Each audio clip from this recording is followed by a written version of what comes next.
Olá! Hoje vamos mergulhar num artigo técnico fundamental, um trabalho de 1927 de autoria de J. Gasson.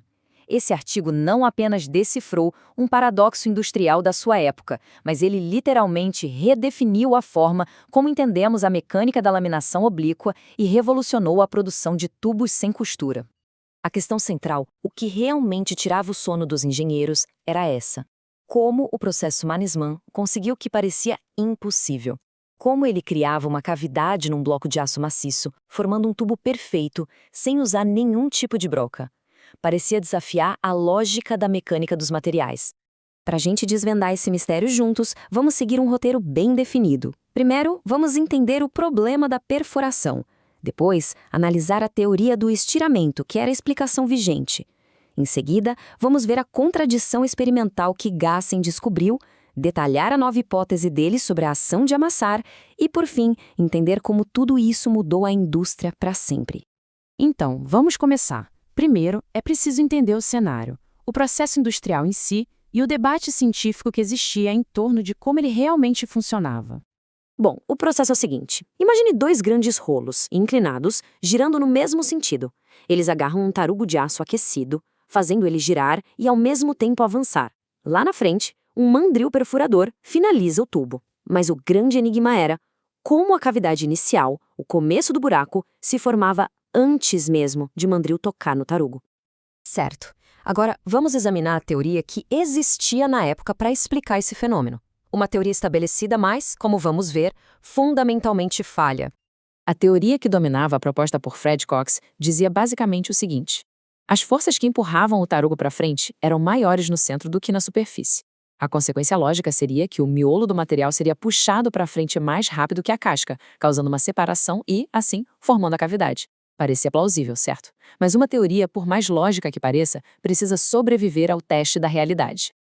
E é exatamente aqui que a investigação de Gasson vira o jogo. Ele não estava satisfeito com essa explicação e foi para o laboratório.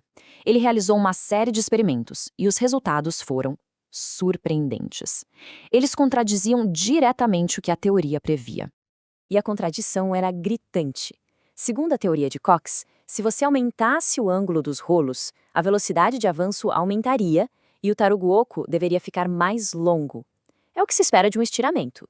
No entanto, o que Gasson observou no experimento foi o exato oposto. Com maior ângulo e maior velocidade, o tarugo ficava mais curto e mais grosso. A teoria não era apenas um pouco imprecisa, ela estava errada na sua previsão mais básica. A prova definitiva, o checkmate de Gasson, veio de um experimento crucial. Ele laminou tarugos sem o mandril perfurador e depois analisou as pontas. Se o núcleo estivesse mesmo avançando mais rápido, a extremidade de trás deveria ter uma protuberância, um nariz. Mas em vez disso, o que ele encontrou foi uma reentrância, uma depressão, nas duas pontas. Isso provou sem nenhuma dúvida que o núcleo na verdade se movia mais lentamente que a superfície. Bom, com a teoria antiga em ruínas, Gasson precisava de uma nova explicação. E ele propôs uma hipótese baseada no que realmente acontecia com o material, sob a imensa pressão e rotação dos rolos. Ele introduziu um conceito com um termo em alemão, Friemeldenwirkung, que podemos traduzir como uma ação de amassamento interno. A tese dele era que a cavidade não se formava por tração, mas sim por uma deformação cíclica. A pressão dos rolos deforma a seção redonda do tarugo, transformando-a em uma oval. E como o tarugo está girando constantemente, essa ovalização acontece repetidamente em todos os eixos. O processo, então, é o seguinte. A cada rotação, o material sofre um ciclo de compressão e relaxamento. É um processo de fadiga. Pense em dobrar e desdobrar um clipe de metal várias vezes no mesmo ponto. Eventualmente, ele quebra. É essa ação de amassar que induz a separação das fibras no núcleo do tarugo, ou seja, a cavidade se forma pela desintegração mecânica do centro e não por um estiramento. E Gasson foi além. Ele também propôs uma nova analogia, muito mais precisa, para descrever como o tarugo se movia através dos rolos. Ele trocou a ideia de puxar por uma Schraubwirkung, uma ação de aparafusamento. É uma analogia brilhante. Nela, os rolos inclinados funcionam como a rosca de uma porca. Como a porca, ou seja, os rolos, está fixa axialmente, a sua rotação força o parafuso, o tarugo, a avançar. O movimento para frente é uma consequência direta da rotação. E o diagrama de corpo livre que ele propôs deixa isso muito claro. A força motriz principal é a força tangencial, a Umfangskraft, aplicada pelos rolos. Essa força se decompõe em dois vetores: a pressão do rolo, Waldstruck, que faz o trabalho de deformação, o tal amassamento, e o impulso de avanço, Vorschubkraft, que é a componente que efetivamente empurra o tarugo para frente. E agora chegamos à consequência mais profunda e, de certa forma, mais contraintuitiva da teoria de Gerson, a descoberta que realmente mudou as regras do jogo na indústria de tubos. Essa citação dele resume a genialidade da descoberta.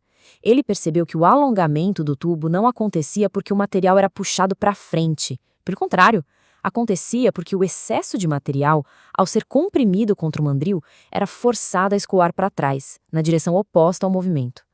Essa descoberta foi transformadora. De repente, o fator que limitava o quão longo um tubo poderia ser não era mais a força de tração do material, mas sim a quantidade de material que podia ser deslocada para trás pelo mandril.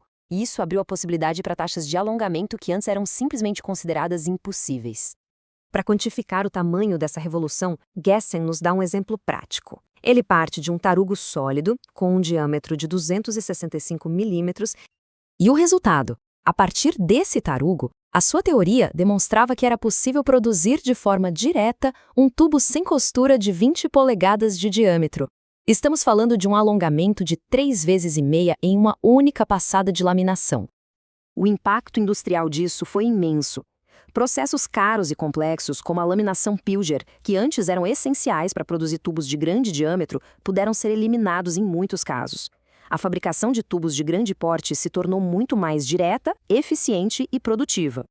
Em conclusão, a análise rigorosa de Gerson e sua coragem em desafiar a teoria vigente não apenas resolveram um quebra-cabeça da engenharia, elas transformaram uma indústria inteira. E isso nos leva a uma reflexão final. Em nossas próprias áreas de atuação hoje, quais são as premissas que aceitamos como verdadeiras, mas que talvez estejam escondendo o próximo grande salto revolucionário?